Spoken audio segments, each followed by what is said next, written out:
네, 안녕하세요. 세계금융연구원 조영욱 센터장입니다. 시장이 참 말이 아닙니다. 지난주 또 안 좋았고, 사실상 거의 8월부터 진행된 하락장이 글쎄요, 근 3달 가까이 지금 하락이 좀 이뤄지고 있는 상황인데, 그 중심에는 단연 2차 전지가 하락장을 좀 이끌고 있는 상태고, 2차 전지가 투심이 급격히 안 좋아지니까 아무래도 그동안 상반기를 좀 이끌었었던 계속해서 좀 반복적으로 말씀을 드리지만 로봇주라든지 AI 쪽이라든지 전체적으로 분위기가 확실히 좀 다운되는 면이 좀 나오는 것 같아요. 그러다 보니까 신흥국 증시 특성상 성장주의 시세가 좀 정체되고 계속 빠지다 보니까 다른 해외 증시보다도 월등히 좀 안 좋은 성과가 계속해서 좀 나오고 있어서 좀 매우 안타까운 그런 상황인데 실질적으로 그 어떠한 업종보다도 지금 하락폭이 큰 업종은 지금 보시는 바와 같이 LG에너지 솔루션이라든지 포스코 그룹주들도 마찬가지고 코스닥으로 넘어오면 에코프로 그룹주들도 만만치 않게 지금 계속해서 좀 브레이크가 안 걸리는 모습들이 좀 나타나고 있어요. 물론 일부 종목들은 분명 실적이 이번 3분기 실적이 어닝 쇼크가 나왔고 반면에 코스피의 LG엔솔이라든지 LG엔솔 같은 경우는 역대급 영업이익을 좀 기록하면서 기대감을 좀 높여갔는데 그럼에도 불구하고 아직까지도 시장은 2차 전지 주요 기업들이 호재보다는 조금 더 악재에 예민하게 좀 반응을 하는 것 같습니다.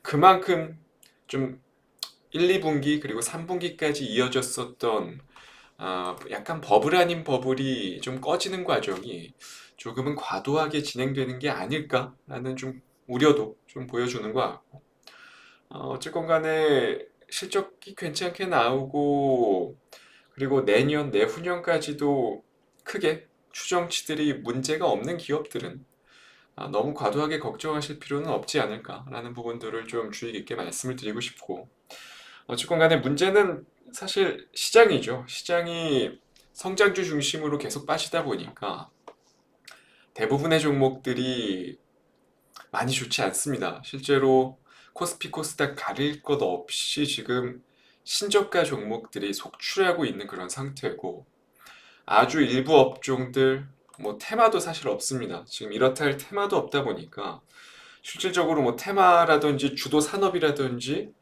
체크해서 다룰 만한 게 정말 없는 것 같아요. 1, 2, 3분기 같은 경우는 그래도 시황이 좀 안 좋을 때라도 거래 대금이 최소한의 거래 대금이 뒷받침되어졌다 보니까 중간중간 다룰 만한 주도 산업이라든지 테마주들이 꽤나 있었거든요. 근데 지금은 방금 말씀드린 바와 같이 성장주들의 몰락이 좀 가속화되고 있는 상태다 보니까 투자 심리가 급격히 악화되고 개인 투자자분들의 참여도 역시도 급격히 좀 현저하게 좀 떨어지다 보니까 요즘은 연속성을 담보하는 테마주들도 없죠, 실제로. 하루 오르면 2, 3일 빠지고 일주일 빠지고 이러한 패턴이 계속 반복돼요. 그러다 보니까 실질적으로 단기 트레이딩으로 접근을 해도 크게 실익이 없는 종목들이 훨씬 더 많은 상태고 그렇다고 해서 시장 해외 증시, 그러니까 글로벌 증시가 괜찮냐? 그것도 아니에요. 지금 전체적으로 미국 증시도 마찬가지고 그동안 잘 올랐었던 일본 니케이도 마찬가지고 중화권 증시들도 마찬가지고 시황은 계속 안 좋습니다. 여전히. 이러한 여건 속에서 한국 같은 경우는 또 지정학적 리스크에 상대적으로 취약한 면이 좀 존재하다 보니까 그 어떠한 증시보다도 좀 조정폭이 가파르게 진행되고 회복은 또 느린 상태. 결국에는 중동 리스크가 해소되기 전까지는 지난주 유튜브에서도 말씀드렸다시피 중동 리스크가 해소되기 전까지는 계속해서 좀 소극적인 액션을 취할 수밖에는 없지 않겠나 라는 좀 부분들을 좀 먼저 말씀을 드리고 싶고 그래도 8월, 9월, 지금 10월 시장이 계속해서 빠지기만 했었던 이 시기 동안에도 시장에서 유일하게 지지력을, 아주 강한 지지력을 보여준 업종이 하나 있죠. 아시겠지만 SK하이닉스, 어떻게 보면 삼성전자보다도 월등한 지지력을 좀 보여준, 최근에 시장이 급락을 했음에도 불구하고 SK하이닉스가 오히려 상승 흐름을 보여줬었던 대표적인 이유. 역시나 본업인 메모리 업황의 전체적인 회복이라기보다는 결국에는 또 엔비디아빨 관련한 재료죠.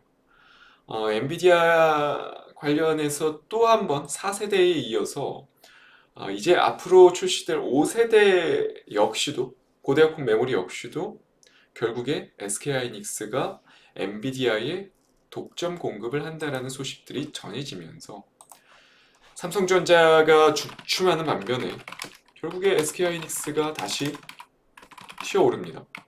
어떻게 보면 한 몸이죠. 삼성전자와 SK하이닉스 같은 경우는 삼성전자가 1% 오르면 SK하이닉스는 한 1.5% 오르는 그러한 구조를 계속해서 지니고 있었는데, 최근에 그 공식이 완전히 성립되지 않는 모습을 보여주고 있습니다. 주가에서.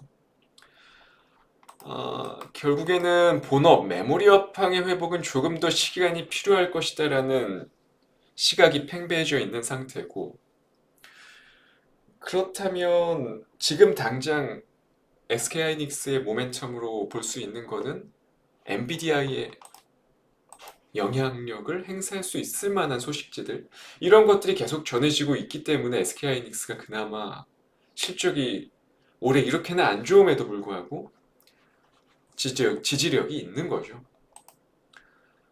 결국에는 SK하이닉스 때문에 지금 일부 후공정 관련한 기업들, 한미반도체라든지 두산 테스나라든지 일부 후공정 관련한, 그러니까 애프터마켓 관련한 기업들은 분위기가 나쁘지 않다라는 겁니다. 지금 당장에도.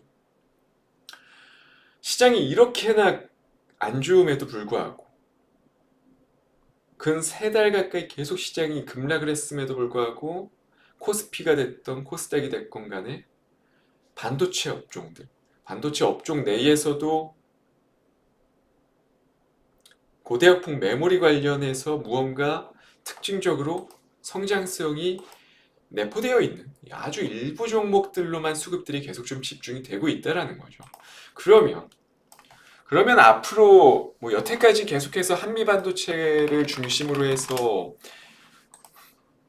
후공정 관련한 종목들이 시세가 계속해서 좀 재편이 됐다라면, 앞으로는 어쨌건 한미 반도체 같은 경우는 밸류에이션 측면에 있어서 너무 부담스럽죠. 아무리 고성장 밸류를 부여한다 하더라도 사실 지금 PER, PBR 단순 계산해 봤을 때 너무 부담스러운 거는 사실입니다.